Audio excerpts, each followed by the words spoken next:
السلام عليكم ورحمة الله وبركاته.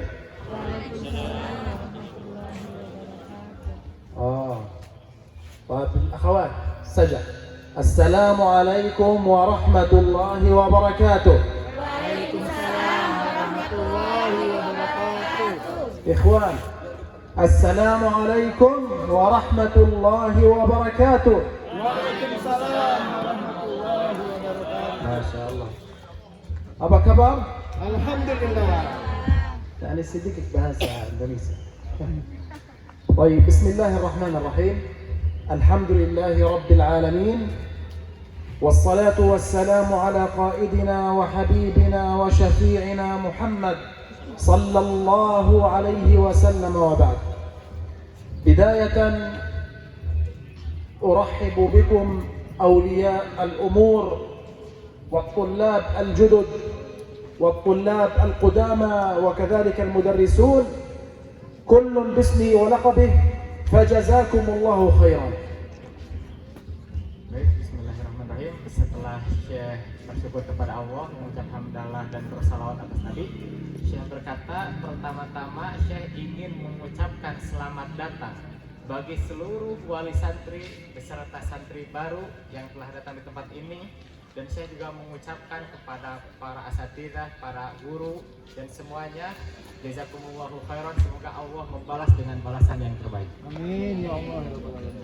طبعا أنا سعيد جدا بأنني أشاهد هذا المنظر الجميل، منظر يرسلون أولادهم لتحفيظ وتعليم القرآن الكريم وكأنني أعيش في غزة الآن. هكذا أهل غزة يحفظون القرآن الكريم ويرسلونهم إلى المساجد والمعاهد.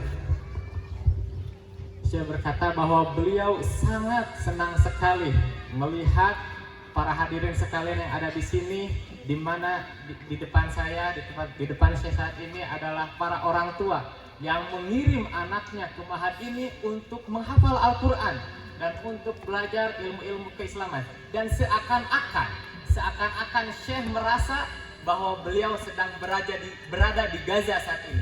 Karena kenapa? Karena di Gaza para orang tua mengirim anak-anaknya ke masjid, ke madrasah untuk menghafal Quran dan belajar ilmu-ilmu keislaman.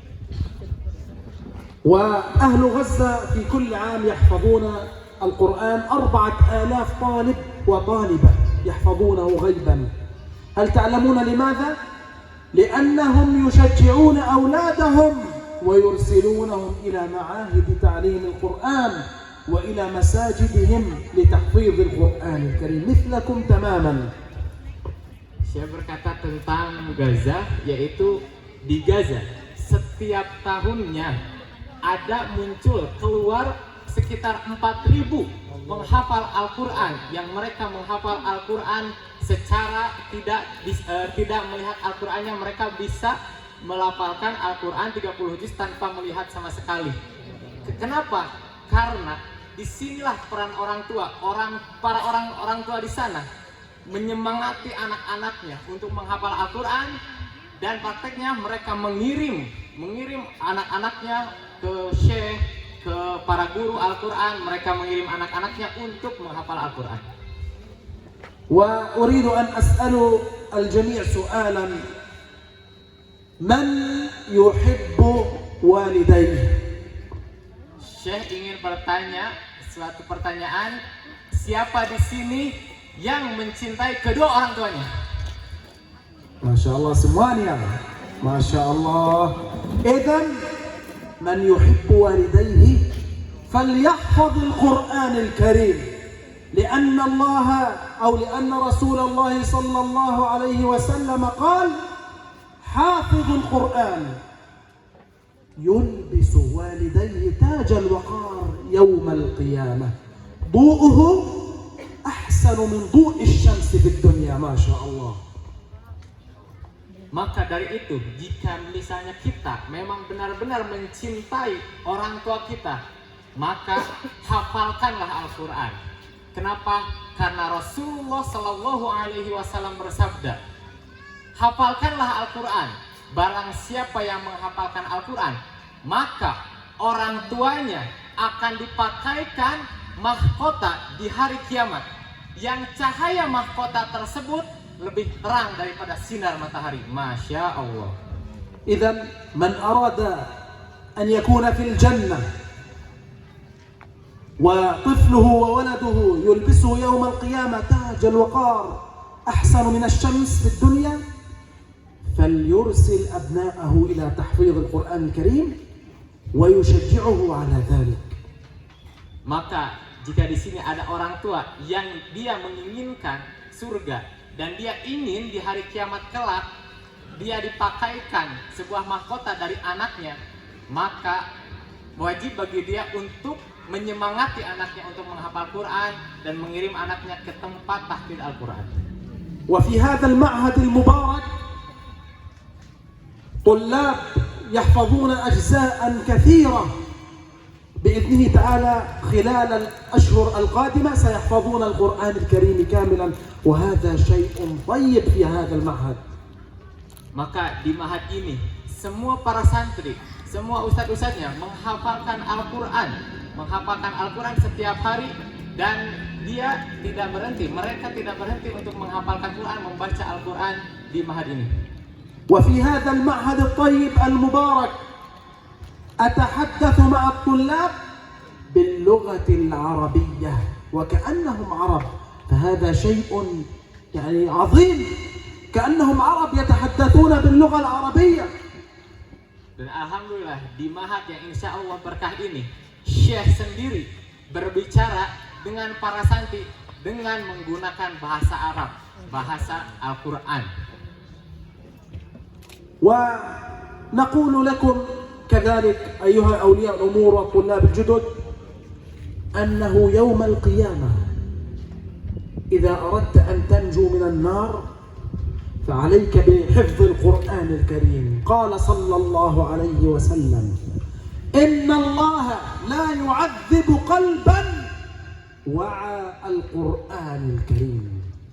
Maka Syekh memesankan kepada semua yang ada di sini, khususnya para wali santri, untuk jika kita ingin selamat dari api nerakanya Allah, kita harus menghafalkan Al-Quran. Karena Rasulullah Shallallahu Alaihi Wasallam bersabda, sesungguhnya Allah tidak akan mengadab sebuah hati yang sadar akan Al-Quran. Allah tidak akan mengadab sebuah hati yang di dalamnya ada Al-Quran.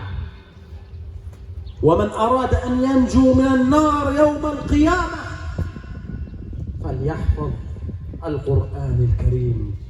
قال صلى الله عليه وسلم اقرأوا القرآن فإنه يأتي يوم القيامة شفيعا لأصحابه.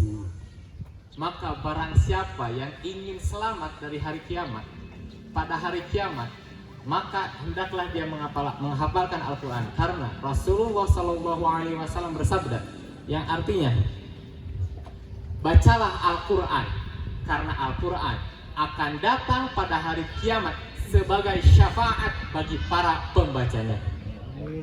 وأبشركم في خلال الأيام القادمة أو الأشهر القادمة القريبة بإذنه تعالى سنفعل مثل هذا الاحتفال الكبير لحفظة القرآن الكريم. تخيلوا سنفعل مهرجان واحتفال كبير لمن يحفظون القرآن الكريم وليس لطلاب جدد. الله أكبر ما شاء الله. Maka Syekh ingin memberikan kabar gembira kepada para wali santri di sini. Insya Allah Ta'ala kita dalam beberapa bulan ke depan, insya Allah kita akan mengadakan wisuda bagi para penghafal Al-Quran. Allahu Akbar. Takbir, takbir. وبإذنه تعالى سيكون في الحفل المبارك القادم الطلاب يتحدثون باللغة العربية تماما ويتكلمون دروسا لغة عربية أمامكم ويتحدثون مع المدرسين باللغة العربية لغة القرآن الكريم. Dan insya Allah pada saat wisuda kita semua akan melihat insya Allah para santri semuanya bisa berbahasa Arab, mereka bisa berbicara bahasa Arab seakan-akan mereka adalah orang Arab sendiri, insya Allah Ta'ala, di mana bahasa Arab itu adalah bahasa Al-Quran. نعم، اللغة العربية هي لغة القرآن الكريم، فعندما يتعلم طلابنا وأولادنا اللغة العربية فكأنما يتعلمون القرآن الكريم تماما، يثابون عليها، يثابون أي يأخذون وينالون الدرجات والحسنات في تعلمهم للغة العربية. Mengapa kita belajar bahasa Arab? Karena dengan santri belajar bahasa Arab, di mana bahasa Arab adalah bahasa Al-Quran, maka seakan-akan saat mereka belajar bahasa Arab, mereka sedang mempelajari Al-Quran, di mana mempelajari Al-Quran pahalanya sangat besar sekali di hadapan Allah.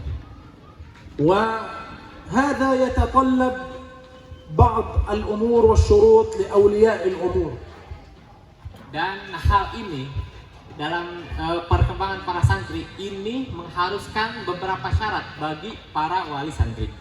أولا التشجيع، تشجيع أولاده بحفظ القرآن الكريم، وأن يأتي دوما يسأل عنه في هذا المعهد، كيف أين وصلت في حفظ القرآن الكريم، لا يتركه بالشهور بل يتابعه حتى إن شاء الله يحفظ القرآن الكريم.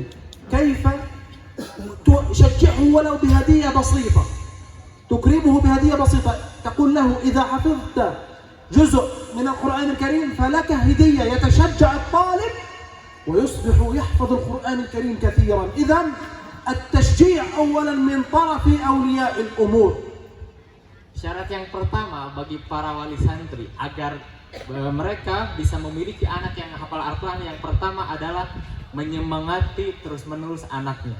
Jadi saat misalnya seorang wali santri mempunyai kesempatan untuk berbincang dengan anaknya, maka hendaklah dia bertanya, sampai mana hafalanmu nak? Sudah sampai mana bacaanmu nak? Apakah kamu sudah hafal sekian juz? Dan saya juga berkata bahwa hendaknya para wali santri memberikan hadiah bagi para anak-anaknya untuk sebagai hadiah dia telah menghafalkan sekian juz, dan ini harus selalu terus-menerus dilakukan. Ditanya anaknya mengenai sejauh mana hafalannya, sejauh mana belajarnya, dan seterusnya. ثانيا عليكم يا أولياء الأمور المتابعة الدائمة باستمرار. المتابعة، تابعوا أولادكم أين وصلوا بالحفظ، أين فهموا، تواصلوا مع مدرسينهم، كيف ابني، كيف ولدي، هل يحفظ، هل لا يحفظ. إذا المتابعة. لماذا؟ لأن النبي صلى الله عليه وسلم قال كلكم راع وكلكم مسؤول عن رعيته. إذن أولادنا أمانة في أعناقنا. Kemudian syarat yang selanjutnya, selayaknya kita terus-menerus untuk mengikuti perkembangan santri kita, misalnya dengan bertanya kepada para ustadz-ustadznya, para guru-gurunya, bagaimana dengan anakku, apakah lancar hafalannya, apakah lancar bacaannya. Karena Rasulullah Shallallahu Alaihi Wasallam bersabda yang artinya, setiap kalian adalah pemimpin dan setiap kalian akan ditanya mengenai kepemimpinannya. Dan anak-anak kita semua yang telah Allah titipkan kepada kita adalah amanah, yang pada hari kiamat Allah akan bertanya pertanggungjawabannya tentang anak-anak kita semua.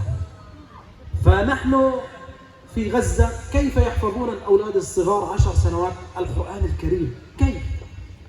من خلال هذين الشرطين، أنهم يشجعونهم بالهدية في كل جزء مثلا أو كل 3 أجزاء، يكرمونهم بالهدية، لا تستهينوا بالهدية، يتشجع الطالب. والأمر الثاني المتابعة، يتابعه دائما، أين وصلت يا ولدي، أين كذا، فتراه يحفظ وهو صغير من خلال هذين النقطتين. Maka bagaimana di Gaza Palestina, bagaimana seorang anak yang dia berumur 10 tahun bisa menghafalkan Al-Quran? Bagaimana bisa di Gaza anak umur 10 tahun bisa menghafalkan Al-Quran? Ini tidak lepas dari peran besar yang dilakukan oleh orang tua, di mana orang tua di sana terus-menerus menyemangati anaknya, mengirim mereka ke para guru mereka dan terus-menerus mengikuti perkembangan anaknya dan menyemangatinya. Dan di sebagian kecil, di sebagian besar orang tua di sana, yaitu memberikan hadiah untuk anaknya jika dia menghafal Al-Quran. إذن بعد هذه الكلمة من يحب ومن يريد أن يحفظ ولده القرآن الكريم. Maka saya ingin bertanya di sini, siapa yang ingin mempunyai anak-anak menghafal Al-Quran? الله أكبر. تكبير تكبير. إذن أسأل الله تبارك وتعالى أن يحفظ أولادكم القرآن الكريم هنا في هذا المعهد المبارك. أسأل الله تبارك وتعالى أن يثبت أولادكم في حفظه وتعليمه وتعليم اللغة العربية ولغة القرآن الكريم ويدخلكم الجنة من خلال أولادكم. آمين. Maka Syekh berdoa semoga anak-anak yang telah ada di sini, santri baru yang akan belajar di sini, semuanya akan menjadi penghafal Al-Quran dan semuanya akan menjadi pembicara bahasa Arab dan yang akan membantu orang tuanya untuk memasuki surganya Allah. Amin. بارك الله فيكم وجزاكم الله خيرا والسلام عليكم ورحمة الله وبركاته. Waalaikumsalam warahmatullahi wabarakatuh.